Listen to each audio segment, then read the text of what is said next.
నందమూరి బాలకృష్ణ తన 100వ చిత్రం 'గౌతమిపుత్ర శాతకర్ణి' తరువాత తన 101వ చిత్రాన్ని దర్శకుడు కృష్ణవంశీ డైరెక్షన్లో చేయనున్నాడు. రాష్ట్రంలోని రైతుల జీవితం ఆధారంగా తెరకెక్కుతున్న ఈ సినిమాకి 'రైతు' అనే టైటిల్ని కూడా ఖరారు చేశారని వినికిడి. ఇకపోతే ఈ చిత్రంలో బాలయ్య 70 ఏళ్లు పైబడిన రైతు గెటప్లో కనిపించబోతున్నాడట.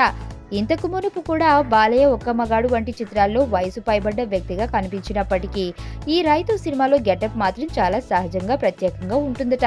బాలయ్య చేస్తున్న ఈ ప్రయోగం ఆయన కెరియర్లోనే ప్రత్యేకమైనదని చెప్పొచ్చు. కథ, అందులోని పాత్ర నచ్చడం వల్లనే బాలకృష్ణ ఈ ప్రయోగానికి సిద్ధపడ్డారని తెలుస్తుంది. అలాగే ఈ సినిమాని ప్రముఖ నిర్మాణ సంస్థ ఒకటి నిర్మించనుందని సినీ వర్గాలు వార్తలు వినిపిస్తున్నాయి. అలాగే బాలయ్య, కృష్ణవంశీ కలిసి రామోజీ ఫిల్మ్ సిటీలో షూటింగ్లో ఉన్న అమితాబ్ను కలిసినప్పటి నుండి బాలయ్య 101వ సినిమాలో అమితాబ్ నటించనున్నాడనే వార్త కూడా ఊపందుకుంది. మరి ఇక ఈ ఆసక్తికరమైన వార్తలన్నీ ఏ మేరకు నిజమవుతాయో తెలియాలంటే ఇంకొన్నాళ్ళు వేచి చూడాల్సిందే.